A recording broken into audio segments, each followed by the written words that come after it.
Boa noite, meus irmãos. Agora teremos uma ambientação para a prece, que será a letra da música Kardec, que nosso irmão Alexandre irá declamar.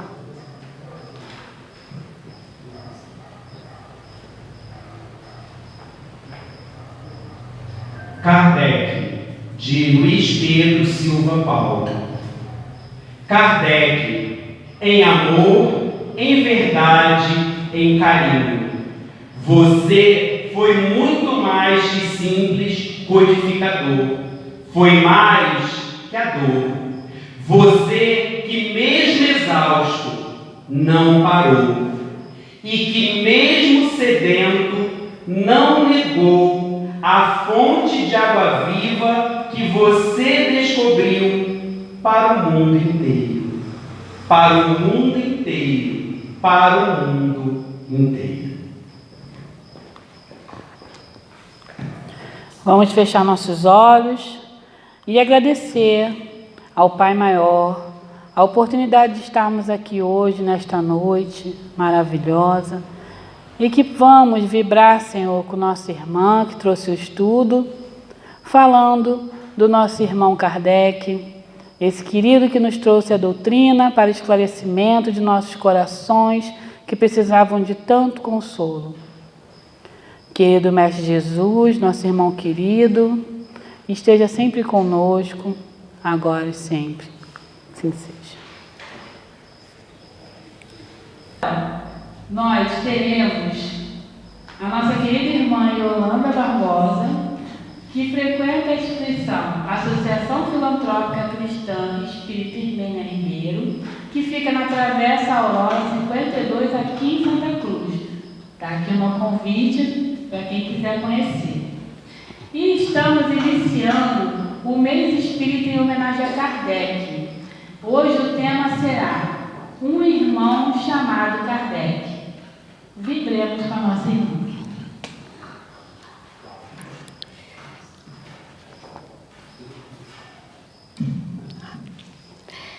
Bem, meus irmãos, está dando para ouvir? É um prazer muito grande, uma honra mesmo, podermos estar aqui para juntos, né, estudarmos, falarmos sobre o irmão chamado Kardec, né? E também por ser eu, né, que estou abrindo, né, esse ciclo de palestra aqui nesta casa, né, tão amiga, que tem nos auxiliado muito nos nossos trabalhos, né? Os nossos amigos vão lá na nossa casa fazer palestras e nós estamos agora retribuindo um pouco. Nós vamos ficar devendo muito, mas falar sobre Kardec já é uma grande responsabilidade. Então, eu estou pagando umas 3, tá bom? Bom, gente, então, realmente nós achamos assim lindo esse tema, né? Um irmão chamado Kardec. E vai combinar com o trabalho dele, a vida dele, né? A presença desse espírito entre nós. E nós nos lembramos, organizando o nosso trabalho, de uma passagem, não é bem uma passagem, um item que consta do livro A Gênese, tá? Naquela parte, no primeiro capítulo, que fala sobre os caracteres da doutrina espírita. Conhece, né? Então tem uma parte que fala sobre missionários. É muito bonita, pena que, né, eu não posso ler tudo. Aí eu trouxe só um pedacinho e vocês vão ver como que combina. Olha só. No capítulo 1, né, já falei, item 6. Esses gênios que aparecem através dos séculos como estrelas brilhantes que deixam depois deles um longo rastro luminoso na humanidade, são missionários.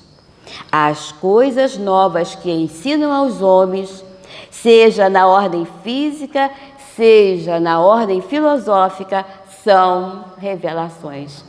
Nós achamos assim que o item todo falando sobre missionários, aí Allan Kardec vai abordar sobre reencarnação, sobre evolução, ele vai abordar tudo para explicar como que acontece que há espíritos que reencarnam e muitos até vêm com aquelas ideias assim, inatas, né?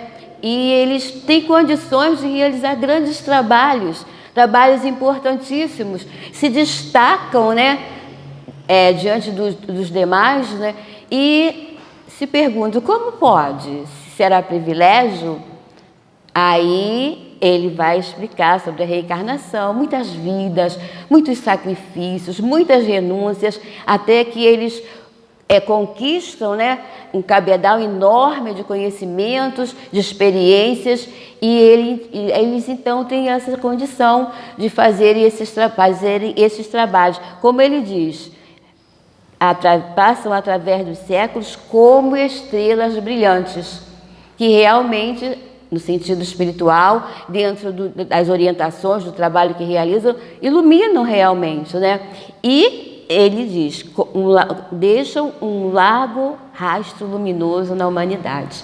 Então nós assim encaixamos, né? Achamos assim muito bom a gente fazer essa referência para a gente que combina perfeitamente com o trabalho realizado por Allan Kardec. E aí, vocês sabem quem é Allan Kardec? Esse irmão chamado Kardec? Sabem? Mas é bom a gente recordar tudo de novo, né? A gente vai fazer assim, fortalecer em nós a força, a coragem para o trabalho. Às vezes a gente fica um pouquinho, não é desanimado não, né? Mas a gente fica assim, quando a gente vê a vida, tem essa oportunidade de pesquisar a vida de Allan Kardec, meu Deus, dá assim um fôlego na gente, a gente sente que realmente precisa prosseguir. E esses espíritos realmente eles vêm para isso. Então, Allan Kardec, por que Allan Kardec? Nós vamos ver depois. Na verdade, Allan Kardec é o espírito que reencarnou na França, né? Na cidade de Lyon. Que dia, gente? 3 de outubro de 1804. Então, ele nasceu na França, na cidade de Lyon, e ele pertenceu, né? Nasceu numa família ilustre, na verdade, né? Uma família que tinha grande importância na sociedade, família de juízes, advogados, e eles pensavam assim, bom, certamente ele vai ser advogado também, um grande juiz, né? Inteligente, mas foi assim? Não. Na juventude, ele foi enviado para a Suíça para estudar num colégio muito importante chamado não sei se eu vou falar direito, Yverdon, né? Ele vai ficar ali só corrigindo, porque tem muita palavra. Que bom que ele está aí, né? Então, que bom. Aí, né, pode corrigir que eu não vou ficar sem graça, não. É muito nome, né, francês, alguns eu fiquei escutando para poder não falar errado. Então, a gente vai observar que, na verdade, esse espírito, ele teve assim, na sua vida, né, nesse período de vida física, dividido em duas fases distintas, né? Na verdade, a tarefa só mudou assim um pouquinho, porque nas duas fases ele foi o quê? Educador. Primeiro educador no sentido científico, no sentido intelectual, e depois educador de almas, de espíritos. Essa fase em que ele foi estudar lá no colégio, ele foi estudar com um grande mestre, um grande professor, né? Ele tinha assim, umas ideias revolucionárias muito adiante, né, do seu tempo, e ele fez um trabalho de renovação no campo da educação. E o nome dele era Pestalozzi. Esse eu falei direito, né? Também não tinha graça, né? Professor Pestalozzi, que era realmente um grande educador, um espírito também com uma tarefa missionária muito importante. E assim, ele foi para esse colégio, onde ele se destacou muito mesmo, de tal forma que ele era assim, auxiliava o professor. Pestalozzi tinha um método assim, que a gente acha muito interessante, e isso é muito bom, porque ele pegava aqueles alunos que se destacavam, que tinham mais facilidade em determinados pontos, determinadas matérias, Hippolyte Léon Denis Rivail. Ele se destacou em tudo, né? E aí o que acontecia? Ele ajudava aqueles que tinham dificuldade. Era uma ideia muito boa, porque o aluno se aperfeiçoava mais ainda. E também ele já ia desenvolvendo o sentimento de solidariedade, que ele já tinha, né? Mas a questão da educação é isso. O educador, ele vai ajudando o espírito, né, a desenvolver aquelas capacidades. Dá licença, gente.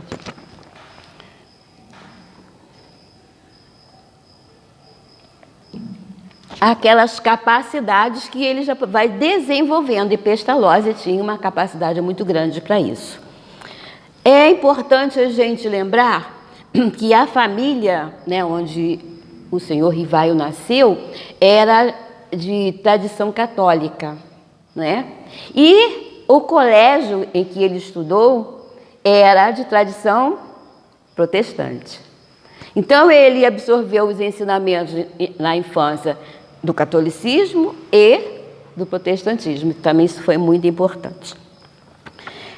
Aí a gente viu, né, que nesse período de convívio com Pestalozzi foi muito importante na sua formação, não só intelectual, como também na formação moral. É aquele planejamento, né, já tudo planejado, tudo muito bem feito, em que ele foi encaminhado, a sua família o entregou para a pessoa certa que iria fazer com que ele tivesse a base, né, desenvolvesse a base para que ele depois pudesse realizar, desenvolver a outra parte da sua tarefa.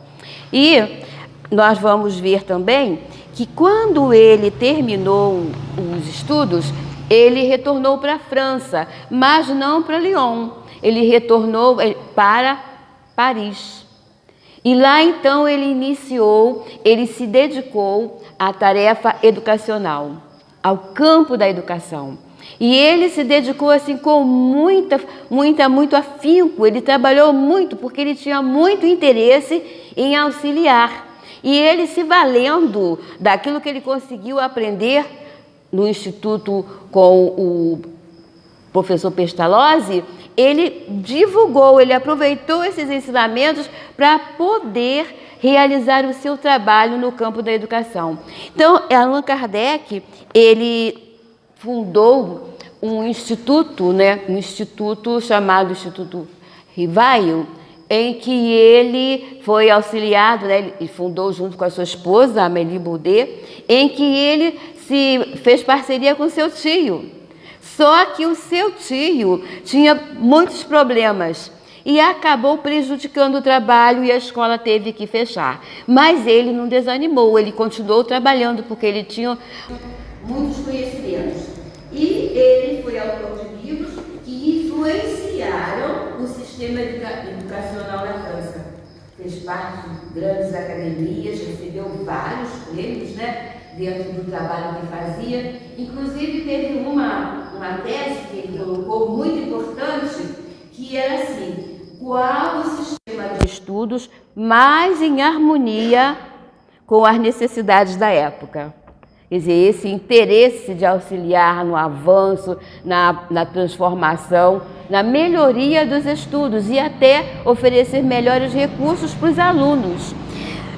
Bom, de 1835 a 1840, ele fundou em sua casa cursos gratuitos, dava aula de graça, gente, para jovens carentes, mas não era, olha só quanta coisa: química, física, anatomia comparada, astronomia, e eram campos de estudo totalmente diferentes, né? Olha só, anatomia comparada, astronomia, era um espírito mesmo, né? De muita condição. E a gente vai ver, e uma coisa assim interessante também, esse trabalho que ele fazia com os jovens, dando aula, a gente lembra, né, que mesmo sem ser espírita ainda, mas ele já tinha esse senso de solidariedade, de ajuda, de colaboração. E a gente encontra lá no livro Amor e Ódio, não sei se alguém já leu. Amor e Ódio é a psicografia de Dona Ivone, né? Já desencarnada, e foi editado pelo espírito Charles. E a gente vai encontrar lá no meio do livro, esse livro é muito bonito, né? É a história de um jovem, né? Esse jovem foi aluno de Allan Kardec. Senhor Rivaio, né? Ainda não era Allan Kardec. Ele foi aluno, e aí então ele era um jovem assim, bastante inteligente, muito dedicado, mas só que ele se envolveu, né? Era uma boa causa, né? Em grupos revolucionários, sabe? Naquela época da França e tal. E também teve um problema em que ele se apaixonou por uma jovem que o pai não queria de jeito nenhum, por causa dos problemas dele de juventude, né? Ele era meio assim, como é que eu vou dizer? Meio complicado. Bom, só que ele foi preso e cometeu alguns erros, mas os inimigos dele, né, tanto no campo da política quanto no campo a questão do pai daquela moça, eles fizeram de tudo para que eles queriam que ele fosse condenado à morte, injustamente. Fez alguma coisa errada? Fez, mas não merecia pena de morte. Então a mãe desse rapaz conversou com o senhor Rivaio, né? Contou para ele, veja só como as famílias eram ligadas, né? Conversou, contou tudo para ele, pediu ajuda. E, como nós sabemos, já falamos anteriormente, que ele fazia parte de uma família de advogados, juízes, né? Então, o que ele fez? Foi lá na prisão, no cárcere, um cárcere muito triste, muito feio mesmo, mas ele foi lá, conversou com o jovem, ouviu tudo que o jovem foi sincero com ele, falou tudo, realmente tinha falhado em alguns pontos. Aí o que ele fez? Ele trabalhou, né, o senhor Rivaio trabalhou, pediu ajuda à sua família e trabalhou com tanto afinco, com tanta dedicação, que ele conseguiu modificar a pena, que deixou de ser pena de morte, mas ele foi exilado. Veja só, ele morava em Paris, né? Ele foi exilado para um país aqui na América do Sul. Foi um castigo, quer dizer, um trabalho assim de transformação muito grande, porque ele tinha uma dívida de vidas passadas. Mas aí a gente está destacando isso para lembrar como que ele se envolvia, como que ele era amigo. Ele era uma pessoa, numa posição muito importante na sociedade, muito conhecido, muito inteligente mesmo, mas ele tinha esse lado de solidariedade a ponto de ir na prisão, conversar com o jovem, ouvir tudo, um jovem que tinha sido seu aluno, como nós já dissemos, e interceder por ele. Não conseguiu a liberdade, mas conseguiu aliviar a pena de morte. É muito importante isso também.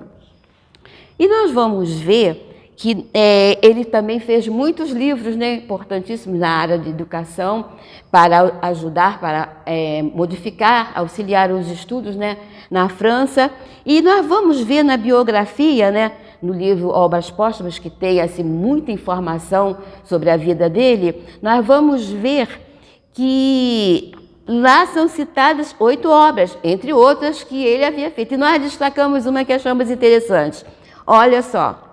Curso prático e teórico de aritmética, segundo o método de Pestalozzi, né, que ele foi um grande divulgador, para uso de professores e mães de família. Olha que interessante. Obras auxiliando mães de família para que pudessem trabalhar com seus filhos nesse horário. Eu já tinha lido várias vezes a biografia de Allan Kardec, mas nunca tinha prestado atenção nisso, preocupado com as mães. Então ele fez esse trabalho também muito importante.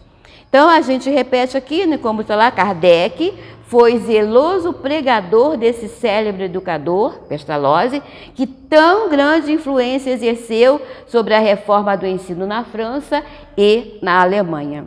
Então, a gente já pode ver até aí, né, um espírito assim, com uma movimentação intensa, né, uma capacidade muito grande de conseguir recursos, né, para auxiliar o progresso, né, da sociedade, ajudar principalmente aqueles que eram mais carentes.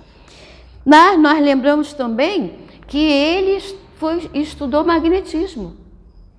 Ele se juntou a um grupo de pessoas importantes, né? Pessoas assim estudiosas, e estudou magnetismo. Aí a gente já vai ver, né, ele com conhecimento sobre magnetismo, uma coisa que ele também recordava de vidas passadas, né?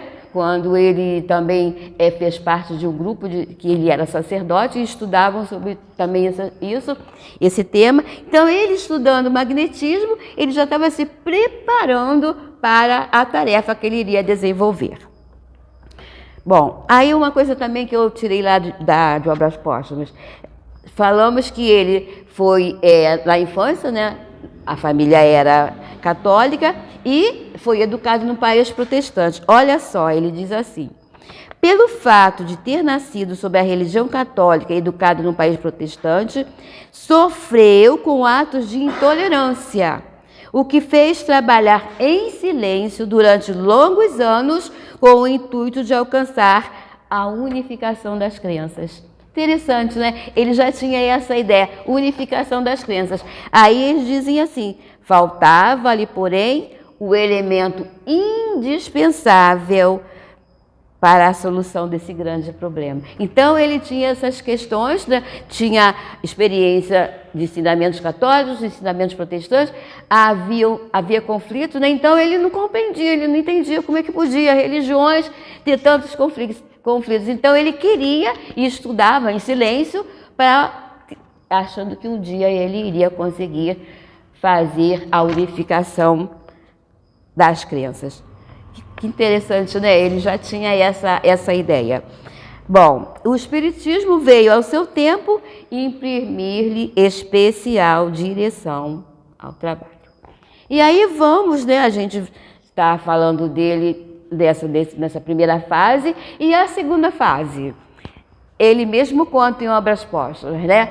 Aquela parte da segunda parte de Obras Póstumas que tem esse título: A Minha Primeira Iniciação no Espiritismo. E ele começa assim: foi em 1854 que ouvi pela primeira vez falar das mesas girantes, né?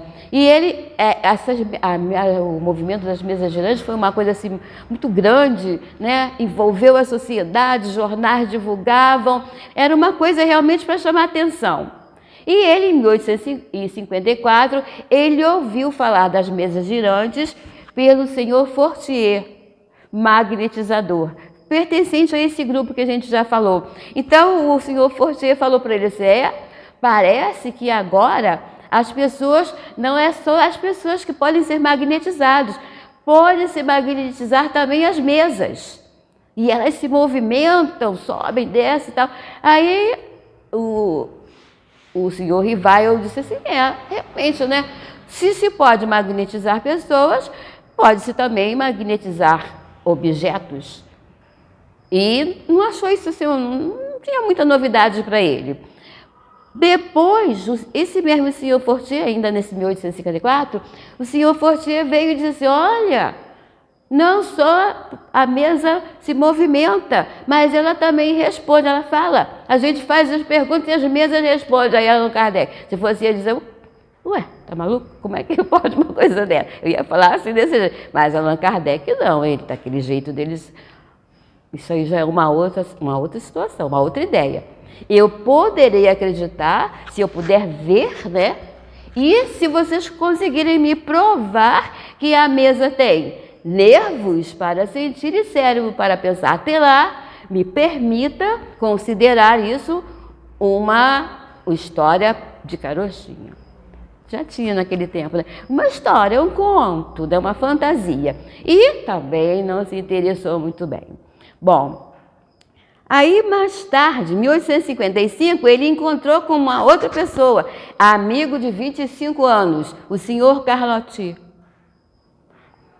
Aí, falou daqueles fenômenos por mais ou menos 1 hora. Só tinha uma coisa: esse senhor era muito empolgado. Aquelas pessoas que falam empolgada. Aí, em vez de convencer, desanimou mais ainda. Como é que pode? Ele não deu atenção. Falava demais, sabe? Você não confiou. Ele disse assim: grande e bela alma, porém desconfiava da sua exaltação. Longe de me convencer, aumentou minhas dúvidas. Mas o senhor Carlotti não desanimou. Falou para ele assim, olha que interessante, né? Um dia o senhor será um dos nossos. Olha a profecia. Um dia, e foi, né? Aí, o que ele respondeu? Não digo que não. Muito educado, né? Muito, né? Digo que não. Até lá, né? Vamos ver o que pode acontecer. Mas aí esse senhor, né? Esse que era muito animado, né? Que falava muito. Um dia, ainda em 1855, levou o senhor Rivaio na casa da sonâmbula senhora Roger, né? E encontrou o senhor Patier, ou Pati.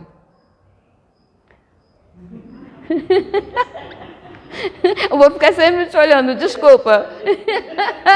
Porque cada um fala de um jeito, é muito complicado. Aí, tanto faz, que bom. Aí, olha só o que ele disse. Sua linguagem pausada, isenta de todo o entusiasmo, produziu em mim viva impressão. Aí ele começou a escutar. Olha só o cuidado que a gente tem que ter, né? Na forma de levar as ideias, de levar os ensinamentos. Ele disse, sua linguagem pausada, quer dizer, quando fala pausado, aquilo vai tocando, né? Vai envolvendo. Isenta de todo entusiasmo, produziu em mim viva impressão. Aí o que aconteceu? Esse senhor o convidou para assistir a uma experiência, uma sessão, né, com sonâmbulo, de magnetismo também. Aí ele aceitou logo. Primeiro convite desse senhor, que falava isento de entusiasmo, ele aceitou logo. Aí o que ele... A hora passa rápido, né, gente? Meu Deus. Aí a vida dele é tão grande, tem tanta coisa bonita para a gente falar. Aí ele disse assim... Eu entrevia naquelas aparentes futilidades do passatempo que faziam daqueles fenômenos qualquer coisa de sério, como que a revelação de uma nova lei que tomei a mim estudar a fundo. Então, a gente sabe, né? A gente já estudou que realmente as mesas girantes eram uma diversão. As pessoas iam para as reuniões, faziam perguntas sérias? Não. Aquelas perguntinhas, se ia casar, se não ia casar e tantas outras assim, que ele falou, né, futilidades. Aí ele passou a participar de várias sessões. E nessas sessões, né, ele sentiu que havia alguma coisa de sério. Então, o que ele fez? Foi nessas reuniões que comecei meus estudos sérios de espiritismo. E qual era o método dele? Como é que ele agia? Ele disse, nunca elaborei teorias preconcebidas. Quer dizer, aquilo que a gente fala, nem sabe se é isso, se não é. Aí fala, quer saber que fala. Aí ele disse, percebi naqueles fenômenos a solução que eu procurava em toda a minha vida. Aquelas questões que ele tinha, né, sobre a religião, e ele queria dar um jeito de unificar as crenças. Olha aí, ele encontrou a solução, né, das suas questões. As perguntas, aí uma coisa interessante de se falar é que quando ele começou a participar, que ele percebeu que era uma coisa séria, ele começou a elaborar questões que era do interesse dele, aquelas dúvidas, aquelas coisas que ele queria resolver com relação à vida, com relação à filosofia, tantos outros assuntos interessantes. E ele afirma o seguinte, um dos primeiros resultados que colhi das observações foi que os espíritos nada mais são do que os homens sem o corpo físico, espíritos. Então aí ele percebeu, foi muito importante para ele, que não eram sábios, não sabiam tudo. Cada um tinha um nível de conhecimento de acordo com a sua evolução, e foi dentro dessa linha que ele conseguiu realizar as suas pesquisas. Cada um falava de acordo com a sua evolução, e ele foi classificando. A gente vai encontrar lá no Livro dos Espíritos a classificação dos espíritos, né, de acordo com as suas características. A gente vai encontrar no Livro dos Médiuns, né, como que a gente deve reconhecer a posição, né, do espírito de acordo com a sua mensagem. Então ele disse: isso evitou que eu passasse por decepções, né?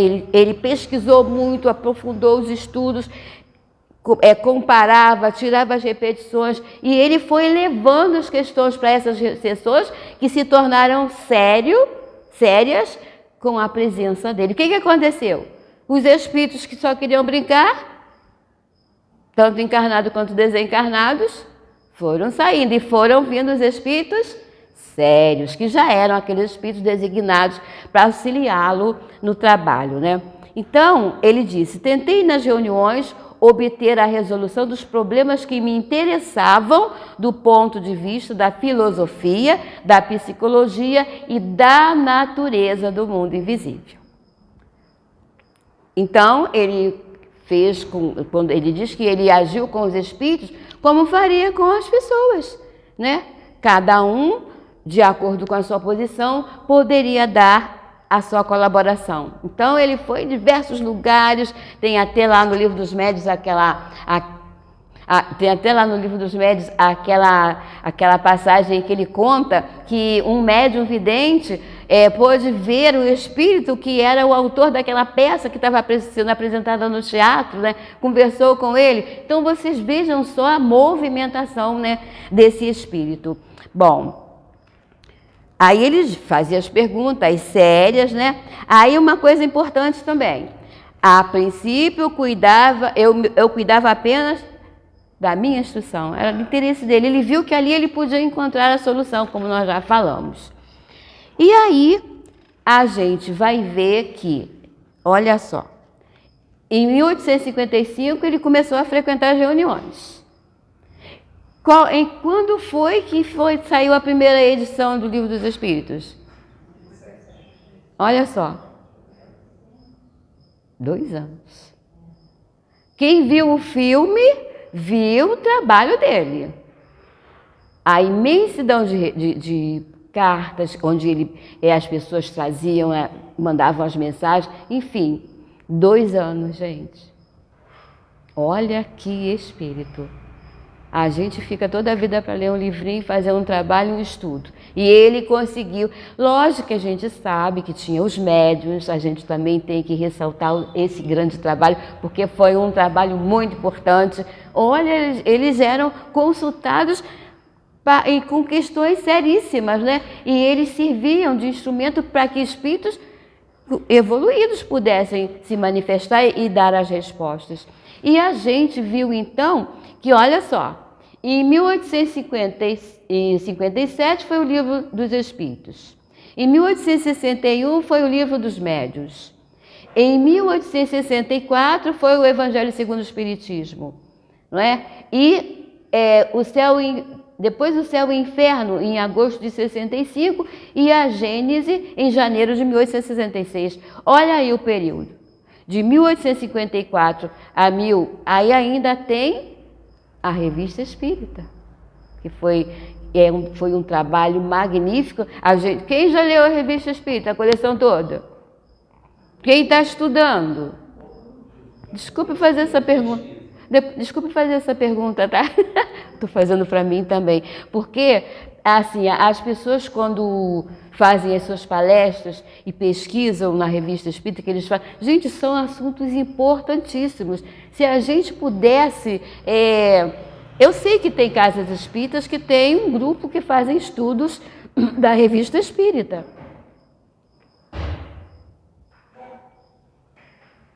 O nosso ainda não faz, não, a gente vai fazer, se Deus quiser.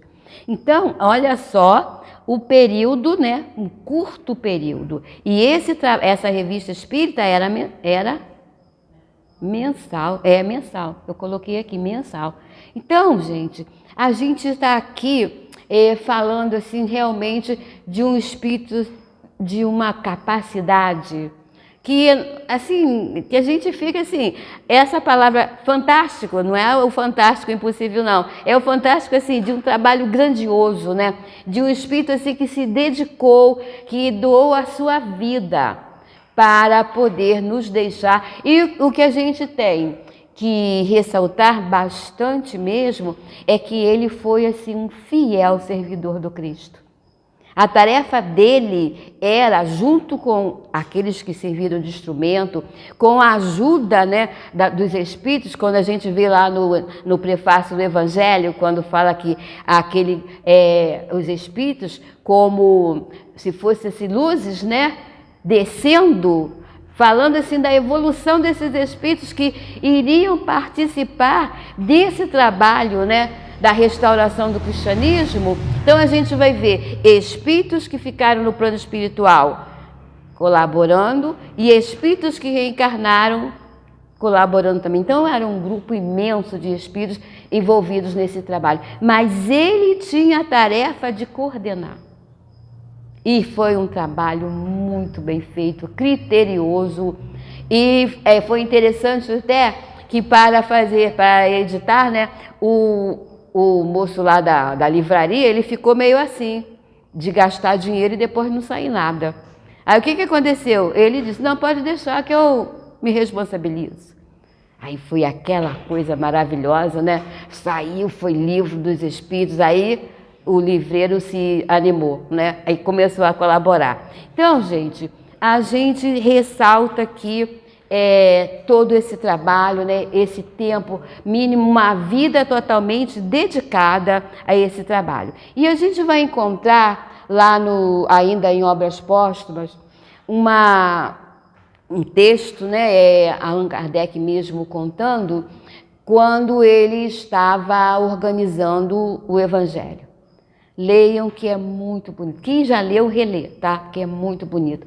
E eu destaquei, ele foi assim uma conversa com um espírito amigo, um benfeitor, que disse para ele assim, ele perguntou sobre como que o clero ia se manifestar, o que eles iam fazer. Aí ele disse, olha o que ele disse, o espírito amigo, o benfeitor. Eis que a hora se aproxima em que serão preciso declarar abertamente o Espiritismo por aquilo que ele é e mostrar a todos onde se encontra a verdadeira doutrina ensinada pelo Cristo. A hora se aproxima em que, diante do céu e da terra, deverás proclamar o Espiritismo como a única tradição realmente cristã e a única instituição verdadeiramente divina. Aí ele continuou falando. Ao te escolherem, olha que bonito, ao te escolherem, os espíritos conheciam a solidez das tuas convicções e sabia que a tua fé, como uma muralha de bronze, resistiria a todos os ataques. Olha que espírito, né? Ele mesmo fala, né? O amigo espiritual. Acreditavam, tinham certeza, tinha condições que ele tinha, que ele ia conseguir cumprir a missão dele. No entanto, amigo, se tua coragem ainda não faliu na tarefa tão pesada que aceitaste, fica sabendo bem que foste feliz até o presente, mas que é chegada a hora das dificuldades. Olha só, ainda não tinha começado as dificuldades, agora que ia começar. Prepara-te para a luta, mas tenho fé em ti, como tens fé em nós. E porque a tua fé é daquelas que transporta as montanhas e faz caminhar por sobre as águas. É assim um conceito elevadíssimo, né? O Espírito falando assim, e chama de amigo, né? É muito bonito. Coragem, pois, e que a tua obra se realize, conta conosco e conta sobretudo com a grande alma do nosso mestre de todos nós, que te protege de um modo tão particular. Então, volto a dizer, leiam, é uma mensagem lindíssima, fala desse contato e a gente fica refletindo. Na verdade, ele tinha que estar permanentemente em sintonia. Por quê? Porque os ataques vinham de todos os lados. A gente tem que pensar no plano físico e no plano espiritual, né? Então, os ataques vinham de todos os lados. Então, ele precisava estar em sintonia com esses benfeitores. E ele fala, né, esse amigo, né, que está conversando com ele sobre a sua tarefa, o que ia acontecer, fala que realmente podia contar com a ajuda deles. E sabia que ele estaria sempre ligado, né, para que pudesse haver esse contato e para que o trabalho pudesse se realizar. Essa mensagem vai falar ainda que diz assim mesmo, não basta você só escrever 1, 2, 3 livros e ficar acomodado. Não, você tem que sair em campo. Você tem que trabalhar. E isso aí, como foi? A gente está até estudando, a nossa irmã, né, está lá no Ismênia, falando sobre isso. As viagens de Allan Kardec. Olha só, gente. Depois com certeza vocês vão estudar mais sobre isso, né, nesse mês, que vai ter várias oportunidades. Mas a gente tem que falar que ele fez viagens para quê? Para avaliar o trabalho, o andamento, como estavam as casas, os núcleos estavam sendo, para tirar as dúvidas e principalmente para incentivar as pessoas, né? E ele disse que ele tinha assim, um prazer imenso de ver pessoas idosas indo para as reuniões, se dedicando. Além disso, ele também visitava as famílias.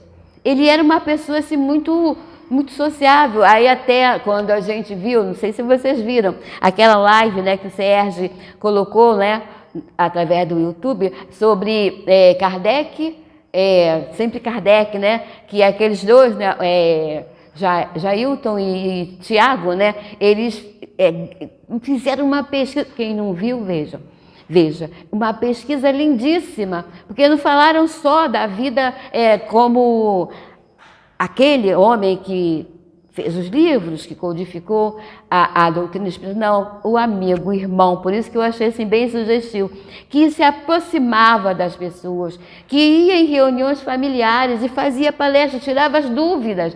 Então ele foi aquilo que o Espírito falou, não basta que você faça os livros, você tem que sair, você tem que entrar no campo, você tem que orientar. Então, a tua tarefa é muito, muito espinhosa. E conta também com o problema de decepções. Aqueles que estão contigo no teu grupo vão te trair. Vai ser doloroso, porque essa parte de trabalha, né, da sua vida, mas quando chega nessa hora da decepção, da traição, daqueles que se dizem, apesar de que ele tinha um senso, né, mais ou menos ele conhecia aqueles espíritos, mas sempre tem um ponto assim que fica meio, que balança um pouquinho. Então ele disse que realmente tudo que o espírito havia previsto aconteceu. Realmente teve decepções, falavam muitas coisas dele, né, que não era verdade, pelo contrário, ele tirava dinheiro do seu bolso para poder dar andamento na obra, né? E ele também trabalhava muito, teve época, por causa, não teve, o colégio não foi à falência, ele continuou trabalhando. Quem pesquisou diz que teve vez de ele ter 3 empregos. Por isso que quando deram aqueles cadernos, lembra aqueles cadernos que fizeram uma porção de questão, perguntas e respostas, mas eles não sabiam o que eles iam fazer com aquele caderno. Ele tem um senso de resumir, de separar. Aí perguntou, você não quer organizar esses cadernos para mim? Ele, não posso não, tenho muito serviço. Mas depois acabou pegando. Então o que ele fez? Pegou os cadernos, olhou questão por questão, separou por ideia, por assunto, tirou as repetições, marcou aonde estava faltando algumas coisas para completar, e ele ia para as reuniões com tudo organizadinho. Então, ele disse, só que ele disse assim, eles me preveniram de todos esses acontecimentos desagradáveis, né? Mas eles não me falaram dos benefícios espirituais que eu receberia depois. Ele coloca assim, me falaram dos problemas, mas não disseram o que esse trabalho me reservaria, né? E ele realmente conseguiu, e nós realmente estamos aqui, né, reunidos com todos vocês, e temos assim essa oportunidade de juntos podermos nos unir para agradecer. Agradecer muito, muito. Até quem diga, os grandes pesquisadores, por mais que pesquisemos, nós só vamos saber, na verdade, quem é esse espírito, talvez quando desencarnarmos. Então, a gente vai só lembrar porque que é o amigo Allan Kardec. Por quê? Depois que ele, nessa segunda fase, que ele fez as obras espíritas, quando ele fez o Livro dos Espíritos, fez assim termos, né? Falando a grosso modo, ele ficou pensando, como é que eu vou assinar? Se eu botar o meu nome, um nome conhecido, que ele colocava nos livros que ele elaborou, que tinha conhecimento na sociedade, ia confundir. Então ele quis separar o espírito educador no campo intelectual e o espírito, ele não falou assim, né? Mas a gente fala missionário. Então aí ele soube, né, uma comunicação que numa outra vida, quando ele participava daquele grupo, né, dos druidas, ele se chamou Allan Kardec. Aí, eu não lembro se sugeriram ou se foi ele que teve, então eu vou assinar com o nome de Allan Kardec. Não estava mentindo, era ele mesmo, espírito. Espírito Allan Kardec, lá naquele tempo, espírito Hippolyte Léon Denisard, realizando esse trabalho magnífico. Então, nós queremos agradecer pela oportunidade da pesquisa. E ele desencarnou, né, muito jovem, em 31 de março de 1869, né, e jovem, né, mas deu a sua vida realmente, desgastou o seu corpo no bom sentido e já estava preparando uma outra obra. Tinha muita coisa escrita, né? Aí é que a gente vai ter lá a obra Póstumas, né? Que foi editada depois do seu desencarne. Que livro bonito! Já leram Obras Póstumas? Muito bonito, né? Muito, muito bonito. É assim, puxa vida, desencarnou e ainda deixou livro para fazer. E não foi um livro qualquer, não. Então, gente, a nossa gratidão, não é... Aí eu falo, você é fanática, eu não sou, não. Kardec não precisa disso. Eu sou assim, imensa, e admiro, eu fico assim, pensando, gente, que espírito, né? Grande amigo do Cristo e cumpriu realmente o que ele prometeu de refazer, de restaurar os ensinamentos, né, do Cristo, que era o seu grande amigo. Então, muito obrigado pela atenção. Nós agradecemos a oportunidade, né? Estão convidados para visitar a nossa casa. Outras pessoas que quiserem fazer estudo, a gente precisa. Não estou cobrando, não. A gente precisa e serão todos muito bem-vindos, tá? Muito agradecido.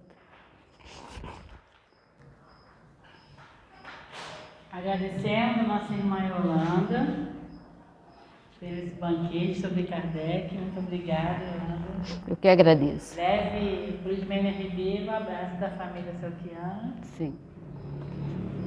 Querido Mestre Jesus, amigos espirituais, saímos nesta noite com essa chuva de bênçãos que recebemos. Que vocês nos amparem, abracem nossos corações sofridos, corações ansiosos, cheios de oportunidades, aparecendo para cada um de nós.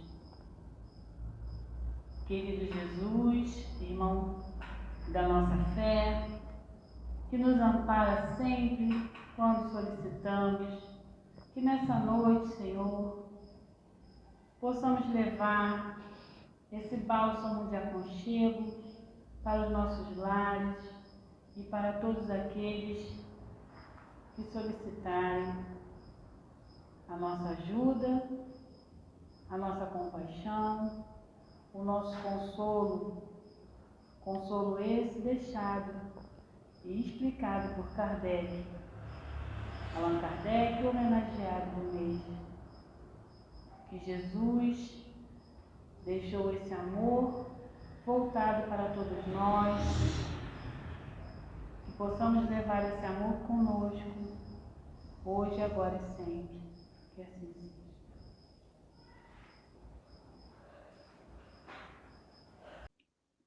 Centro Espírita Luz e Caridade de Santa Cruz. Retorno presencial desde janeiro de 2022. As nossas reuniões públicas de quinta-feira, às 9h30, e sexta-feira, às 20 horas, retornaram presencialmente nos dias 6 e 7 de janeiro de 2022, seguindo os protocolos sanitários e conforme a capacidade de espaço, mantendo-se o devido distanciamento. Não é mais obrigatório o uso de máscara, sendo opcional. Não deverão comparecer pessoas com febre ou quaisquer sintomas de resfriado ou gripe. Sugerimos que as pessoas levem suas garrafinhas de água. Não está havendo evangelização infantil nesses dias, devendo as crianças ficarem sentadas junto com seus responsáveis. Estudos 2022, presenciais ou online. Inscrições pelo formulário. Estudo sistematizado da doutrina espírita, a partir dos 22 anos. Presencial, aos sábados, das 16h30 às 18 horas. Iniciou-se em 5 de fevereiro de 2022.